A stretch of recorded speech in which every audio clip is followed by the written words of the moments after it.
नमस्कार दोस्तों, मेरा पहला वीडियो न्यू एजुकेशन पॉलिसी में स्कूल एजुकेशन पर था, जिसे आप लोगों ने ढेर सारा प्यार और सपोर्ट देकर केवल 2 ही दिन में रैंकिंग में ला दिया। इसके लिए मैं आप सभी का दिल से धन्यवाद और आभार प्रकट करता हूं। आपके ढेरों कमेंट्स, मेल और फोन कॉल्स ने मुझे इसी वीडियो के सेकंड पार्ट बनाने को मोटिवेट किया।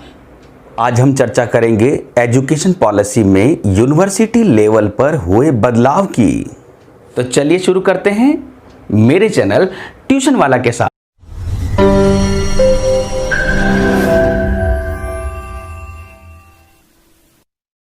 अगर आपको ये वीडियो पसंद आए तो इसे लाइक करें और बेल आइकन का बटन दबाकर चैनल को सब्सक्राइब करें। आपने पिछले वीडियो में जाना स्कूल एजुकेशन में हो रहे बदलाव को। यहां अब जानेंगे यूनिवर्सिटी और कॉलेज लेवल पर क्या क्या बदलाव किए जाने वाले हैं। अब ग्रेजुएशन में पढ़ाई कितने साल की होगी, हर साल पढ़ने के बाद दी जाने वाली मार्कशीट किस नाम से मिलेगी, इन सब का डिटेल लेंगे आज इस वीडियो में। पिछले पैटर्न में आपने देखा ग्रेजुएशन 3 साल की हुआ करती थी, जिसे अब बदलकर 4 साल का कर दिया गया है। पहली साल आफ्टर फर्स्ट ईयर पढ़ाई पूरी करने के बाद मिलने वाली मार्कशीट पर लिखा होगा ग्रेजुएशन सर्टिफिकेट। का मतलब अगर आपके पास ग्रेजुएशन का सर्टिफिकेट है का मतलब आप फर्स्ट ईयर पास करके आए हैं। दूसरी साल सेकेंड ईयर की पढ़ाई पूरी करने के बाद आपको दी जाने वाली मार्कशीट पर लिखा होगा ग्रेजुएशन डिप्लोमा। इसी प्रकार 3 साल थर्ड ईयर की पढ़ाई पूरी करने पर मिलने वाली मार्कशीट पर लिखा होगा ग्रेजुएशन डिग्री। तो अगर आप ग्रेजुएशन डिग्री प्राप्त करते हैं का मतलब आपने ग्रेजुएशन में 3 साल की पढ़ाई पूरी कर ली है।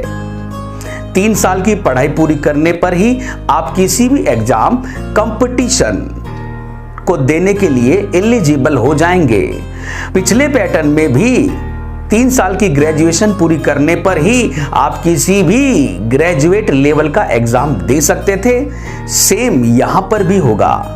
का मतलब एग्जाम की एलिजिबिलिटी के लिए आपको पुरानी तरह ही यहां पर भी 3 साल ही पढ़ना होगा, लेकिन इस सिस्टम में एक प्लस पॉइंट दे दिया गया है। तो अगर किसी कारणवश आपकी ग्रेजुएशन बीच में ही छूट गई है, तो जिस स्टेज पे ग्रेजुएशन छूटी है, जब आप पुनः पढ़ाई पर लौटेंगे तो आपको उसी स्टेज के आगे से ग्रेजुएशन पूरी करनी होगी। का मतलब इस सिस्टम में री एंट्री को अलाउ कर दिया गया है। यह इस रिपोर्ट का सबसे बड़ा प्लस पॉइंट है। अब बात करते हैं ग्रेजुएशन के 4th ईयर की। अगर आप 4 साल का ग्रेजुएशन पूरा करते हैं तो आपको मिलने वाली है मार्कशीट ग्रेजुएशन रिसर्च की। ऐसा करने पर आपको हर 4 साल में अलग अलग नाम से मार्कशीट मिलेगी।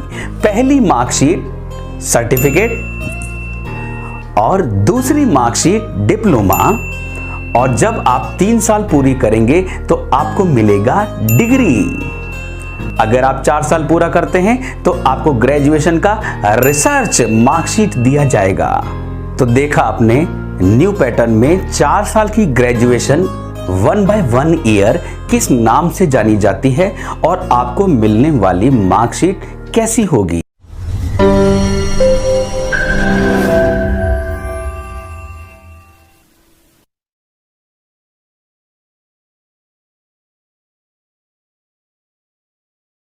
अभी भारत में सालाना शिक्षा पर खर्च 3% से भी कम होता है, जिसे बढ़ाकर 6% करने की योजना है। रिपोर्ट की इस सिफारिश को सरकार ने तुरंत स्वीकार किया और यह सुनिश्चित किया कि शिक्षा पर खर्च होने वाला यह बजट हर साल बढ़े, और इसे 2034 तक 50% करने की योजना भी सरकार ने स्वीकार की। इसके लिए मैं मोदी सरकार का धन्यवाद और आभार प्रकट करता हूं, जिनकी इच्छा शक्ति के कारण ही 34 साल बाद शिक्षा नीति बन पाई और इसे लागू करने का जिम्मा भी इसी सरकार ने उठाया। अगर आपने ग्रेजुएशन में 3 साल की पढ़ाई की है और डिग्री प्राप्त की है तो आपको पोस्ट ग्रेजुएशन के लिए अब 2 साल की पढ़ाई करनी होगी।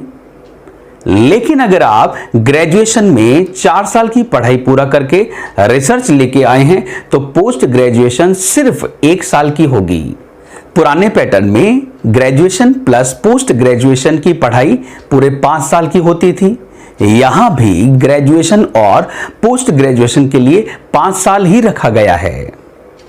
एमफिल प्रोग्राम को पूरी तरह बंद कर दिया गया है और पीएचडी प्रोग्राम 4 साल के लिए होगा।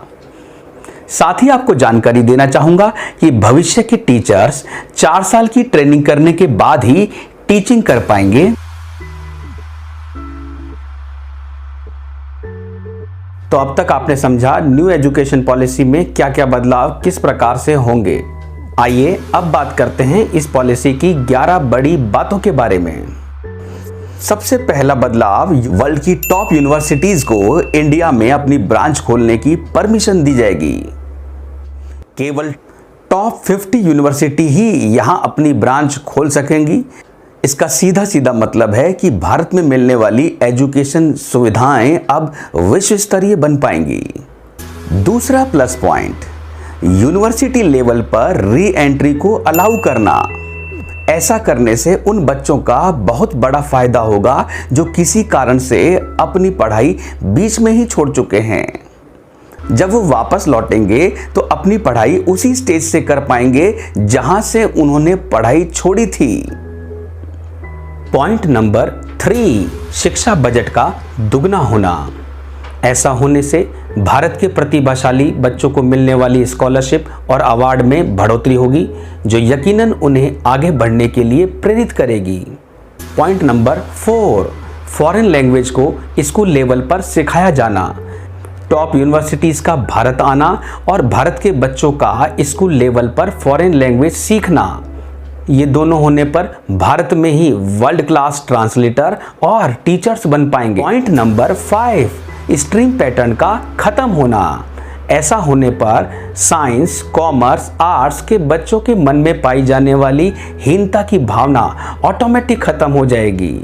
Point number 7, no result up to 2nd class. ऐसा होने से बच्चे के मन में स्कूलों के लिए बनने वाला डर हमेशा के लिए खत्म होगा। पॉइंट नंबर 8, रिजल्ट पैटर्न में बदलाव होना। अब बनने वाली नई मार्कशीट रिटन एग्जाम के अलावा टीचर्स, क्लासमेट और स्वयं बच्चे के सेल्फ असेसमेंट से बनने लगेगी। पॉइंट नंबर 9, टीचर्स ट्रेनिंग 4 साल की होना। इस लंबे अंतराल में टीचर्स यह सीखेंगे कि किसी टॉपिक को सरल शब्दों में इंटरेस्टिंग बनाते हुए बच्चे को कैसे पढ़ाया जाता है। पॉइंट नंबर 10, पूरे एजुकेशन सिस्टम को 4 अलग अलग डिपार्टमेंट्स में बांटा जाएगा। पहला डिपार्टमेंट सिलेबस तैयार करने का काम करेगा। दूसरा डिपार्टमेंट टीचर्स और बच्चों की नीड और उनकी क्वालिटी का ध्यान रखेगा। तीसरा डिपार्टमेंट फाइनेंस का काम देखेगा। चौथा डिपार्टमेंट सिर्फ रिजल्ट तैयार करने का ही काम करेगा। पॉइंट नंबर 11, स्कूलों द्वारा ली जा रही मनचाही फीस पर लगाम लगेगी। सभी स्कूलों को ग्रेडिंग दी जाएगी और उसी ग्रेडिंग के आधार पर स्कूलों द्वारा ली जाने वाली मैक्सिमम फीस को निर्धारित कर दिया जाएगा। कोई भी स्कूल इस निर्धारित शुल्क से अधिक फीस नहीं ले पाएंगे। इन 11 बातों से भारत की शिक्षा में कई बड़े बदलाव होंगे जो सुनहरे भारत की तस्वीर पेश करेंगे। पॉलिसी में इस बात का पूरा ध्यान रखा गया है कि बच्चे की शिक्षा केवल किताबी ज्ञान ना हो, ये ऐसा नॉलेज हो जिसे सीखकर बच्चा रियलिटी ग्राउंड पर भी अच्छा परफॉर्म करे। इसी कारण से ही बच्चे की प्रारंभिक उम्र से ही वोकेशनल कोर्सेज शुरू हो जाएंगे। पॉलिसी में इस बात का पूरा ध्यान रखा गया है कि बच्चा अपने इंटरेस्ट वाली फील्ड में ही लर्निंग करे। पॉलिसी का मेन ऑब्जेक्ट एजुकेशन के स्टैंडर्ड को इंक्रीज करना है और मेरी नज़र में ये पॉलिसी अपने इस उद्देश्य में पूरी तरह सफल होती दिखाई देती है। आपको ये पॉलिसी और मेरा वीडियो कैसा लगा कमेंट सेक्शन में जरूर बताएं। तो आज के लिए इतना ही, मिलते हैं मेरे नेक्स्ट वीडियो में। जय हिंद, जय भारत।